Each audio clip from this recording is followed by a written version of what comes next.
안녕하십니까. 이제 이토마토 김동현 TV가 아니라 골든크로스 김동현 TV의 실전 투자 전문가 김동현입니다.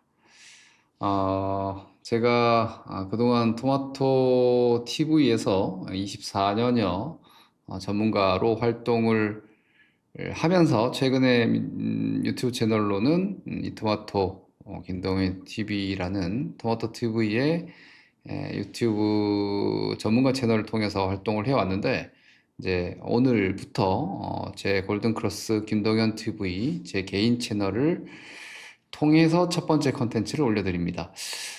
좀 공교롭게도 3월 31일 다음 주부터 우리 시장에 중단됐던 공매도가 재개가 됩니다. 이 부분에 대해서 저는 어떻게 바라보고 있고, 여러분들은 이 공매도에 대한 막연한 공포심도 있을 수 있을 것이고, 혹은 기회로 활용할 수 있는 측면도 있을 수 있지만, 제가 생각하는 공매도의 재개, 그리고 앞으로 우리가 좀 더 유의해야 되는 점은 이런 것이다라는 정도의 저의 해석을 한번 말씀을 좀 드려보도록 하겠습니다.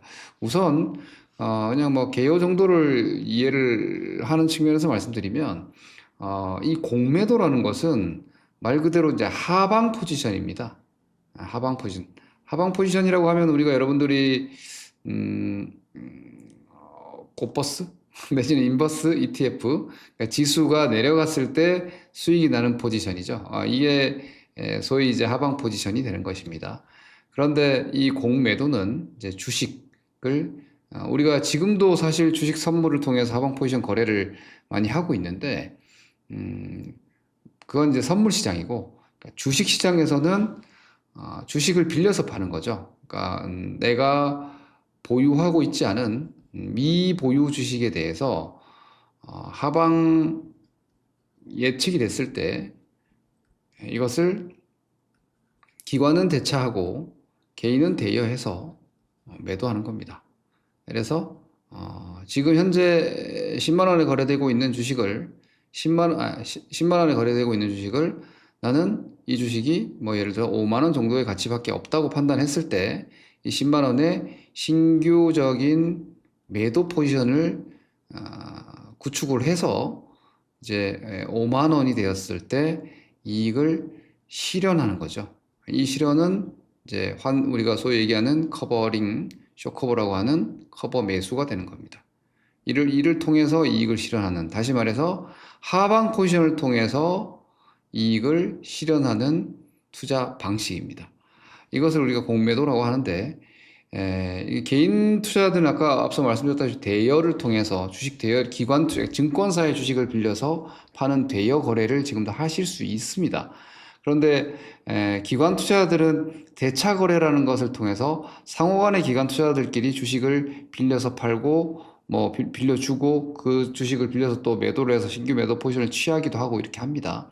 기관 투자자들은 주식을 많이 가지고 있기 때문에 이러한 공매도 포지션이 정상적으로 이루어지는 시장은 뭐 건전하게 돌아갑니다. 이것도 하나의 우리가 개인 투자자들이 자금을 차입해서 레버리지 투자를 하듯이 기관 투자자 혹은 개인 투자자들이 주식을 빌려서 매도하는 것 또한 뭐 금융시장에서는 아주 일반적으로 보편적인 거래 방식입니다. 저는 사실 차입이 없었을 때 투자가 더 쉬웠다고 생각을 하는데, 이제 뭐 그냥 원리로 따진다면은 100만 주에 100만 주에 상장 주식이 있다면, 사실 우리가 수급 분석을 할 때 이 100만 주에 대한 상장 주식에 대해서만 이제 공급 물량이 되는 것이죠.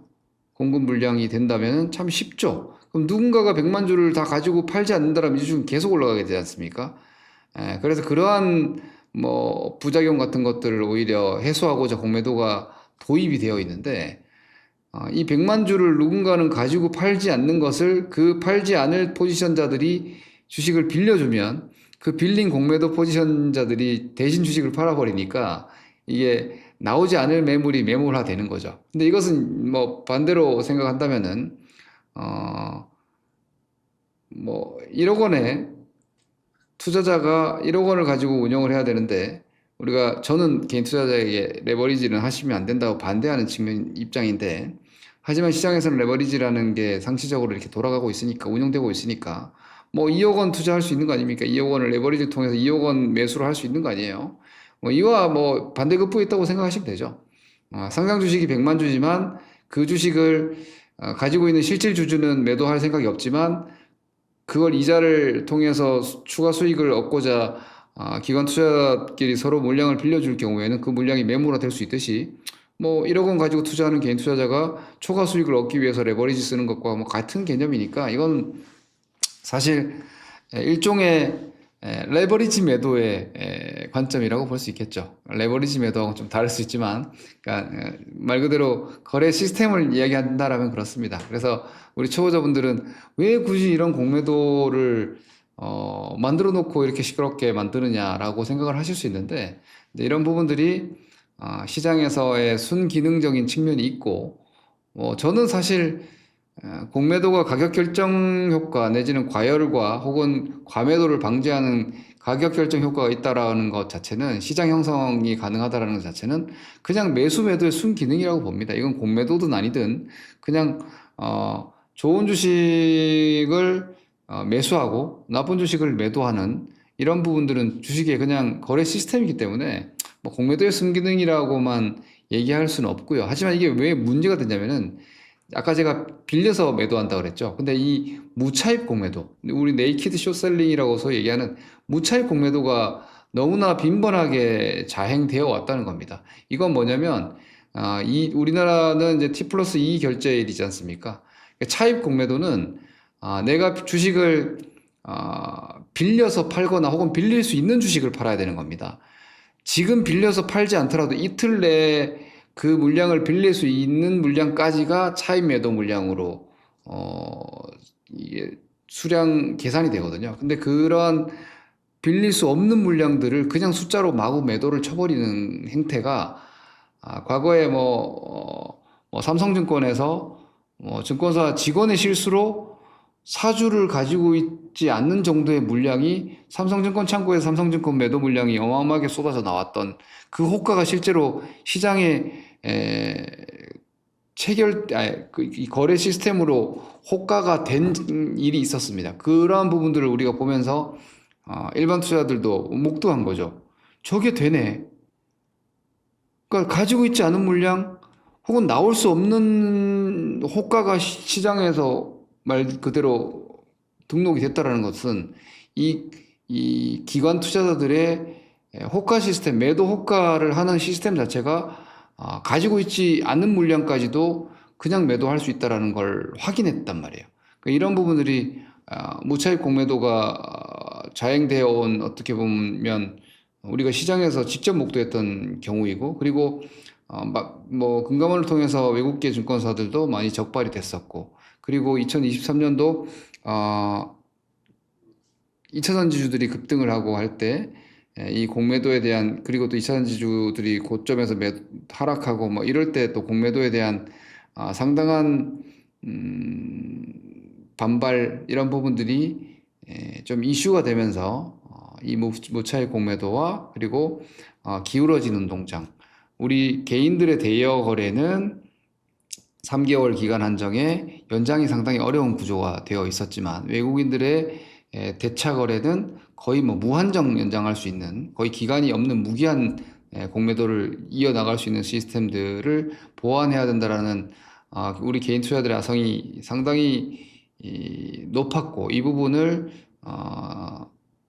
감독원에서 규제하면서 보완하기로 했고, 이제 보완이 일단 뭐 확인해 봐야겠지만 됐다라고 NSDS라는 이 네이키드 숏셀링에 대한 기본적인 방지 시스템을 만들었다라고 합니다. 감시와 방지 시스템을 만들었다고 하는데, 이러한 부분들로 이제 무차입 공매도를 전산적으로 관리를 하고 기관들의 공매도 물량을 감시하는 시스템을 구축을 했다고 하니 좀 더 건강하게 내지는 합법적인 공매도가 재개된다고 기대할 수 있겠죠.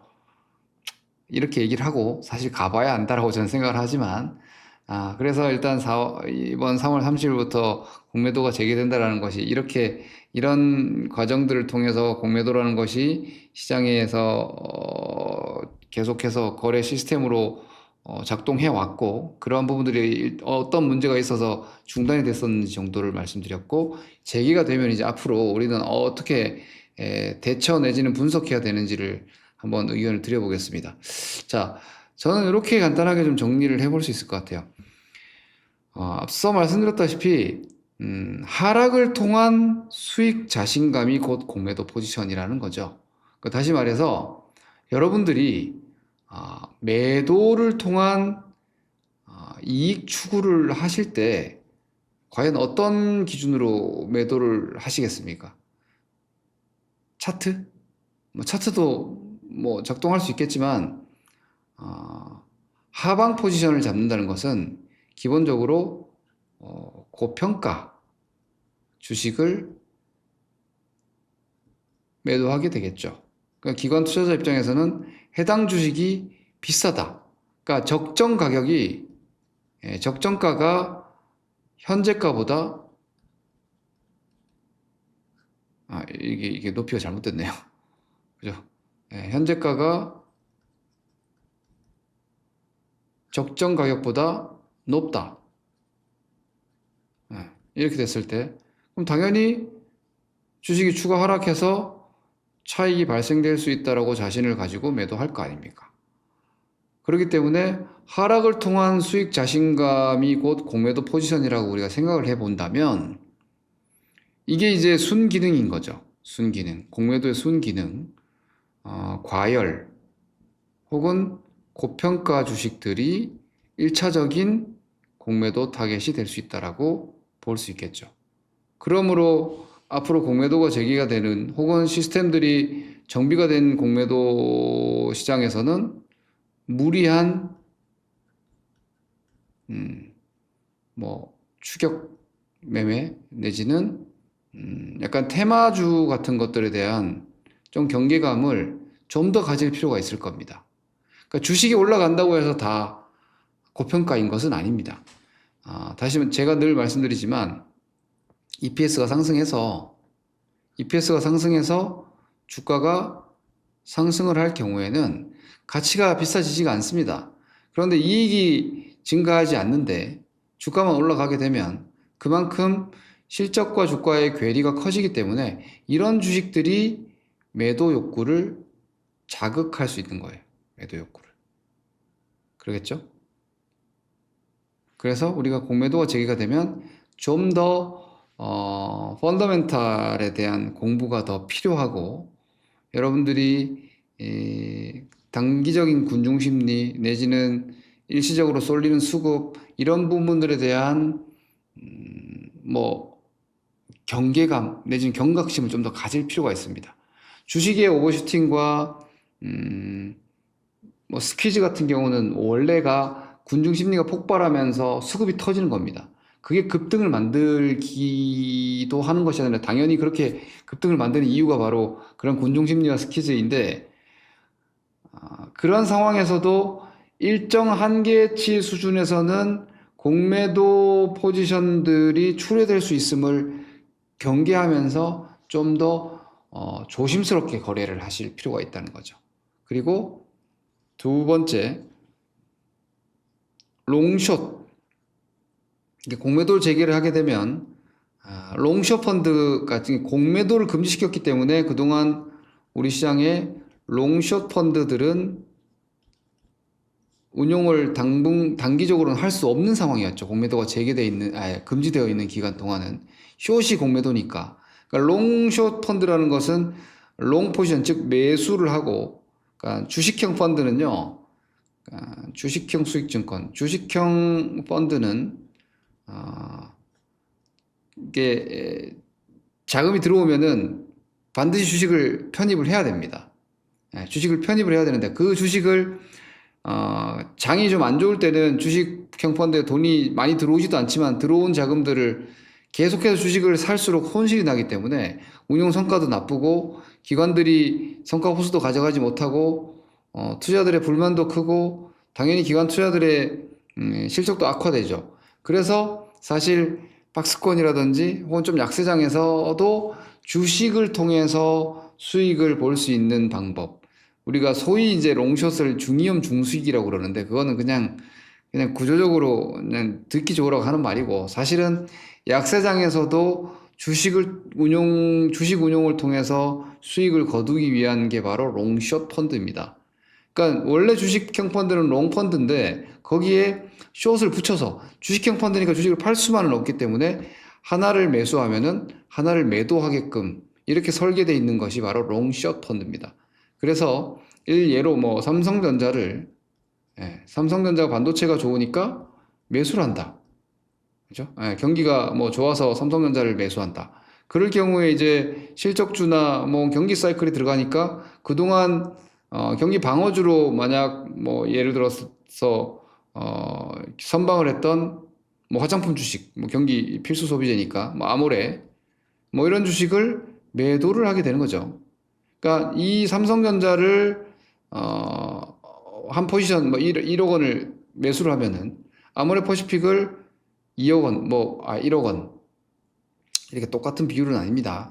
그러니까 섞어서 이제 이렇게 자금으로 바스켓 지을 수도 있고 종목으로 이렇게 1대1 매칭 시킬 수도 있는데 그것은 운용사 내지는 그 운용 약관에 유연하게 돼 있을 경우에 프리하게 이렇게 어쨌거나 롱 자금과 숏 자금을 동시에 운영한다라는 특징이 있어요. 매도도 마찬가지입니다. 이거 매도하게 되면은 얘 매수로 청산을 같이 하게 됩니다.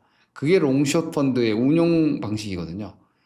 그랬을 때 이 공매도가 없었기 때문에 숏 펀드들이 움직일 수가 없었으므로 롱 자금도 같이 묶였던 거죠. 그래서 우리나라에서 운영되는 롱숏 자금들이 빠져나가서 싱가폴 등에서 이제 운영 규모가 훨씬 더 커졌던 거예요. 근데 그런 자금들이 이제 공매도 재개가 되게 되면은 좀 들어올 수 있다라는 게 일반적인 분석입니다. 그러면 롱숏의 기본 원리는 중이염 중숙이 아니고 지금같이 박스장, 지금 현재 시장이 박스권 조정장이죠. 이런 박스권 조정장이 롱숏 움직임이 가장 활발한 시장입니다. 이때 나타나는 현상은 뭐냐면요. 종목 간 차별화가 상당히 심해진다는 거죠. 차별화. 가뜩이나 작년, 재작년, 뭐 올해까지도 차별화가 심한데 이 롱숏 펀드의 운영 규모가 커지게 되면은 종목 간 차별화는 더 심화될 수밖에 없습니다. 이 점을 우리가 이해하셔야 되고요. 자, 그러면 내 주식 팔면 어떡하지? 이런 고민을 하실 겁니다. 자, 그래서 좋은 종목, 롱은 과연 어떤 포지션으로 들어가느냐? 좋은 종목, 싼 주식은 당연히 매수를 하고, 그죠? 원래 롱숏이 약간 스프레드 같은 개념인데 위로 올라갈 주식을 매수를 하고 내려갈 주식을 매도를 해서 그죠? 요 격차가 이제 저평가 주식은 올라가고 고평가 주식은 내려가서 이 밸류에이션 중립을 지향하는 포지션입니다. 그러니까 여기서 매수가 들어가고 여기 매도가 들어가서 양쪽에서 수익이 날 수 있고 뭐 이런 식으로 운용을 하는 건데 결국은 똑같습니다. 매수 매도입니다. 여러분들이 어떤 주식을 사고 어떤 주식을 팝니까? 좋은 종목은 사고 싼 주식은 사는 거 아니에요. 그러니까 좋다라는 건 뭐예요? 우리가 주식을 좋다라는 개념 실적을 얘기하는 거예요. 그러니까 업황이 좋은 주식 혹은 너무 많이 떨어져서 좀 가치 이하로 떨어져 있는 주식, 싼 주식 이런 것들은 롱 매수가 들어오는 거고 좀 비싸다. 비싸다라는 개념이 뭐예요? 실적이 안 좋은 거죠. 업황과 실적이 안 좋은 주식들. 이런 주식들 나쁘고 비싼 주식은 매도를 한다는 거예요. 그러니까 이거 제일 여러분들이 주의하셔야 되는 건 뭐냐면 제가 이 뒤에 적어 놓은 건데 먼저 말씀드리면 기술적으로 이걸 판단을 하시는 건 대단히 조심하셔야 됩니다. 다시 말해서 뭐 10만 원 하던 주식이 5만 원까지 떨어졌어요. 5만 원까지. 이런 주식을 여러분들이 숏 커버가 들어온다고 생각을 하시는데 이거 오산입니다. 만약에 이 당시에 실적이 10만 원 할 정도 실적이 나왔고 지금 5만 원도 적정가가 되지 못할 만큼 실적이 부진하잖아요. 그럼 이 주식을 여기서 공매도를 쳐버립니다. 오히려. 그래서 이거를 2만 원까지 빼버립니다. 그래서 여러분들이 공매도 포지션이 과거 주가 대비해서 지금 주가가 많이 떨어졌다고 해서 쇼커버 들어온다고 생각하시면은 낭패를 보실 수 있습니다. 좋은 주식, 싼 주식을 사는 거지 많이 떨어져 있는 주식을 사는 게 아닙니다. 이 점을 각별히 유의하셔야 합니다. 쇼커버는요, 이것도 여러분들이 이해를 잘 모르고 계시는 분들이 많으신데, 쇼커버는 이익 실현이고요. 말 그대로 10만 원 할 때 고평가라고 생각한 주식을 매도해 놓고, 지금 5만 원일 때, 이 정도면은 뭐 적정 방어선은 온 것 같다. 이 정도는 이제 안 좋은 부분을 반영하고 있는 정도는 된다 그러면은 이걸 이제 실현하는 게 이게 바로 쇼커버입니다. 이거는 그리 급하게 사지 않습니다. 천천히 매수합니다. 천천히. 그날은 쇼커버 집행을 할 때는 뭐 예를 들어서 30분봉 양봉이 계속 난다거나 이런 경우들이 있는데 이게 막 며칠간 연속적으로 막 위로 올리면서 가면서 사질 않습니다. 오히려 이 스퀴즈가 무서운 겁니다. 숏 스퀴즈는 뭐냐면 이거는 마진콜을 대비하기 위해서 급하게 걷어들이는 겁니다. 예를 들어서 내가 10만 원에 매도를 해놨다. 그런데 이 10만 원에 매도해 놓은 주식이 15만 원까지 상승을 했을 때 우리가 개인 투자들이 신용 썼는데 담보 부족을 걱정을 해서 물량을 줄이는 것처럼 신용 물량을 계속해서 줄여나가는 것처럼 이 공매도 포지션을 유지했을 때 이 공매도 포지션으로 인해서 해당 회사가 망할 수도 있습니다. 과거에 폭스바겐 사태라든지 이런 것들 아마 공부하셨을 겁니다. 그 공매도는, 그러니까 매도 포지션은요, 매도 포지션은 상승 리스크, 업사이드 리스크가 우리가 주식을 사서 떨어지는 다운사이드 리스크와 같은 개념이에요. 그랬을 때 그 증거금 담보 부족을 해소하기 위해서 매수를 공격적으로 거의 시장가 수준으로 막 쏴서 커버하는 겁니다. 이게 스퀴즈, 숏 스퀴즈라고 하는 엄청난 급등을 유발시키는 이런 상승세입니다. 이게 2023년도에 에코프로 BM 등에서 그 일시적인 구간에서 스퀴즈가 있었죠. 그리고 나서 스퀴즈 해놓고 위쪽에서 공매도를 또 더 퍼부어서 결국은 그들의 하락 포지션이 지금으로서는 성공한 케이스인데 이건 단기적으로 이 숏 스퀴즈가 발생할 경우 마진콜에 대비해서 급하게 걷어들이는 공매도 포지션이 시장에서는 강한 매수로 주가를 급등시킨다는 점 정도를 알고 계시면 됩니다. 자, 그러면 그동안 장기간의 공매도가 금지됐기 때문에 재개됐을 때 어떤 일이 일어날 수 있느냐? 그냥 지금 말씀드린 이런 기준들로 판단해 보시면 이거죠. 지금 고평가 혹은 불황인 종목군들에 대해서는 매도가 나오겠구나. 공매도가 나오겠구나. 그리고 지금 저평가 혹은 호황인데 호황을 크게 반영하지 못하고 있는 이건 이제 업사이드 매력이 있는 주식들이죠. 이런 주식들은 매수하겠구나라고 보시면 되는 겁니다. 그래서 장기간 공매도가 금지되었기 때문에 이제 커버링도 들어오겠죠. 예전에 매도해 놓았는데 업황이 충분히 나빠졌고 이제 바닥권을 형성할 정도의 주가 레벨에 도달해 있다 이런 종목들이 좀 커버 매수가 들어오겠죠.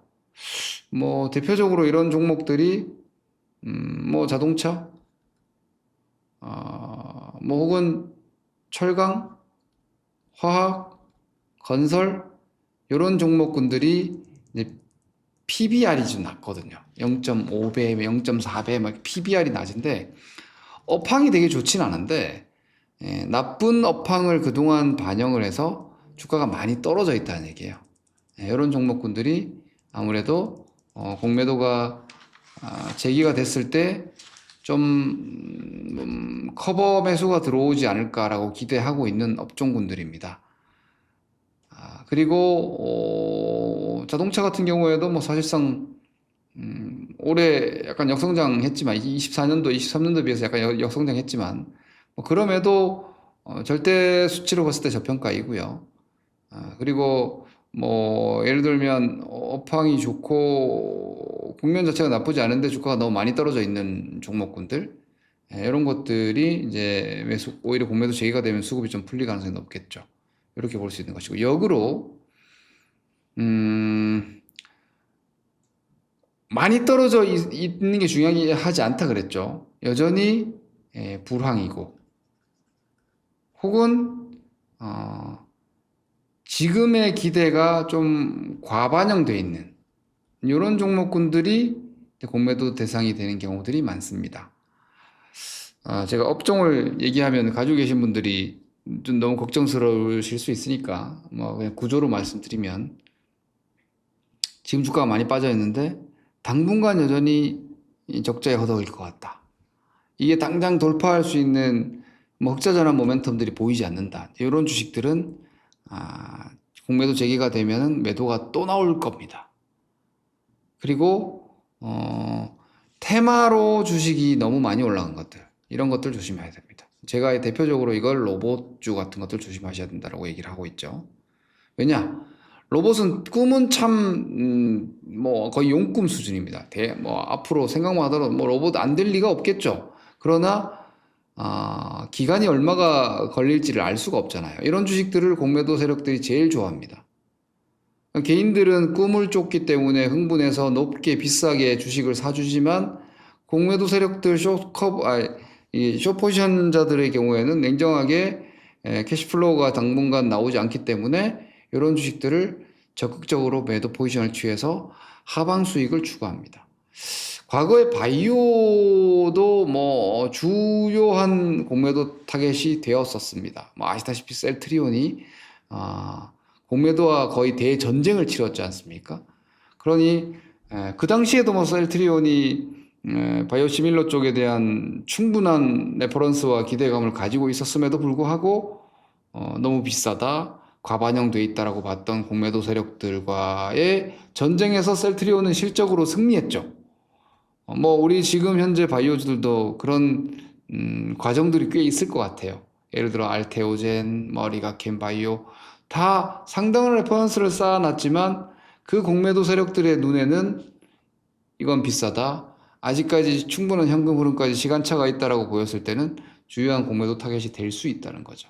그래서 최근에 바이오주들이 공매도 재개를 앞두고 좀 힘을 못 쓰는 측면도 저는 있다고 생각을 합니다.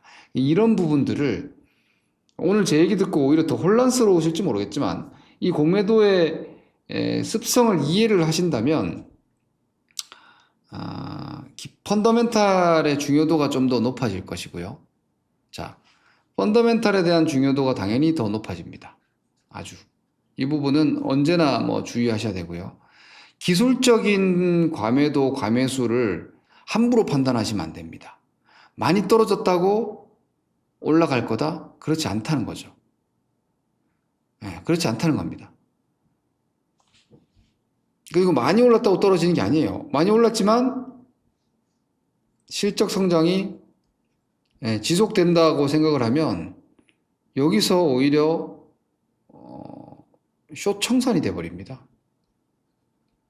그래서 이거 더 올라가 버립니다. 이런 경우들도 빈번하게 일어나기 때문에 기업의 실적과 현금 흐름, 펀더멘탈에 대한 중요도가 오히려 공매도가 제기되면 더 높아질 수 있다라고 저는 보고 있습니다. 이 부분 가장 주의하셔야 되고, 마지막으로 아까 앞서 말씀드렸던, 저도 사실 고민스러운 게 바이오 업종 같은 것들이에요. 왜냐하면 저는 현재 2025년의 대한민국 바이오에 대해서 좀 밝게 보고 있습니다. 긍정적인 뷰를 저는 가지고 있어요. 제가 긍정적인 뷰를 가지고 있다고 지금 바이오주를 장투해야 된다는 이야기는 아닙니다. 그러니까 무슨 이야기냐면, 바이오주의 현금 흐름이 구체화되고 있다, 과거의 바이오주와는 좀 다르게 봐야 되지 않나라고 긍정뷰를 가지고 있지만, 예를 듭니다. 긍정뷰를 가지고 있지만 어, 숫자, 그러니까 특히나 프리캐시 플로우로 봤을 때는 비싸거든요. 예, 분명히 비싼 게 맞거든요. 그랬을 때 이 공매도 세력들의 입장에서는 여전히 바이오주가 뭐 매력적인 타겟이 될 수 있지 않을까? 자, 그러면 저의 긍정뷰와 이 매도 수급의 균형을 우리가 잡아야 된다는 거죠. 이걸 뭘로 잡아야 되느냐? 아까 제가 기술적인 선입견을 조심하셔야 된다고 말씀드렸지만, 기술적인 대처가 중요해집니다. 대처가. 저는 공매도가 재개되고는 이 부분을 제일 주의하셔야 된다고 생각을 하는데, 여러분들이 생각하시는 펀더멘탈과 밸류에이션에 대한 좀 더 고집스러운 관점이 필요한 거 하나와 좀 애매한 종목 섹터들, 공매도가 일반적인 기대 매수세와 언제나 공존할 수 있다라고 판단되는, 누군가에게는 꿈의 주식이지만 또 현금 흐름 위주로 판단하는 기관 투자들 입장에서는 이건 너무 비싼 매력적인 숏 포지션 대상이 될 수 있는 주식들. 뭐 예로 2023년도에 2차 전지가 될 수 있겠죠. 2차 전지가 상반기에는, 예를 들면 2023년도 상반기는 너무 길어지네. 상반기는 숏스퀴즈가 나왔어요. 숏스퀴즈가 나왔습니다. 생각보다 2차 전지 쪽에 대한 투자가 활성화되고 대규모 장기 수주들이 이어지면서 아직 멀었다고 생각했던 2차 전지 숏 포지션자들이 완전 된통당했습니다. 스퀴즈가 났죠. 근데 하반기는 어때요? 이 스퀴즈 당한 숏 포지션자들이 다시 역공을 해서, 하반기에는 역공을 해서 이 공매도 포지션자들이 이겼죠. 고평가. 이거 미래 현금 흐름이 아직 너무 멀리 있는데 너무 일찍 과반영했다라는 공매도 포지션자들이 결국은 이겼죠. 이런 일이 있을 수 있다는 거예요. 그래서 우리가 공매도가 재개되었을 때 난이도가 좀 높아지는 거죠. 뭐 이게 뭐 공연불 같이 들리실지 모르겠지만, 이제 기업 분석이 좀 더 심도 있게 진행되어야 하고, 그리고 기술 대처 또한 좀 더 뭐 신속하게, 그죠? 적재적소에 재빠르게 대처가 되어야 한다는 거죠. 그냥 멍하게 회사 좋다고 계속 가실 게 아니라, 뭐 예를 들어 성장률이 좀 낮아질 것 같다 이럴 때 공매도 때려버리거든요. 성장률이 떨어지는 것 같다 이럴 때는 여기가 정점이다 라고 판단이 들었을 때 공매도는 그냥 매도 숏을 쳐버리거든요. 근데 이런 것들을 좀 더, 그러니까 난이도가 좀 더 올라가는 것이죠. 주식이 원래 뭐 쉬운 경우는 없었지만 좀 더 본질로 들어간다고 생각하셔야 됩니다. 안 좋은 주식의 매도 물량이 증가하고, 싸고 좋은 주식에 대해서는 그 안 좋은 주식을 팔면서 롱 포지션이 같이 들어온다라는 측면, 그리고 그러한 부분들이 기술적인 시그널로 많이 표시가 되고 현상이 시장에 기록되게 됩니다. 그랬을 때 우리가 좀 더 시장의 수긍 내지는 맞서지 마시고, 공매도 세력들 정말 무섭습니다. 너무 그렇게 맞서지 마시고 역발상이라고까지 하긴 좀 그렇지만, 나와 다른 생각을 가진 그러한 포지션자들의 입장에서도 우리가 사고를 하면서 내 자산을 안전하게 지키는 데 좀 더 집중을 하셔야 되는 장세로 진행이 될 것이다. 이렇게 예상을 합니다. 뭐 정리하자면 좀 더 좋은 주식들 거래하시고, 만약 꿈을 쫓는 테마성 트레이딩을 하셨다면 그 꿈에 도취되지 말고 항상 깨어있는 투자자로 혹은 매매자로서의 감각으로 기술적 대처도 면밀히 하시면서 공매도의 피해자가 아니라 오히려 공매도 재개의 수혜자가 되시는 여러분들, 우리 골든크로스 김동현 TV의 구독자 여러분들이 되시기 바라는 마음에서 오늘 제 골든크로스 김동현 TV의 첫 번째 컨텐츠로 3월 31일, 제가 4월이라고 적어놨는데 날짜로는 3월 31일 재개되는, 본격적으로는 4월부터 이제 활발하게 진행될 공매도 재개에 대한 우리의 자세 내지는 꽤 오랜 시간 공매도가 금지되었었기 때문에 예상되는 시세 흐름들, 이런 부분들을 한번 함께 생각을 해봤습니다. 좋은 주식들 많이 발굴하셔서 롱 포지션 들어오는 종목들 많이 찾으시고, 숏 포지션이 강하게 출회될 수 있는 종목들은 주의하시고 피해 가시기를 바랍니다. 다음 컨텐츠 최대한 빨리 찾아뵙도록 하겠습니다. 감사합니다. 김동현입니다.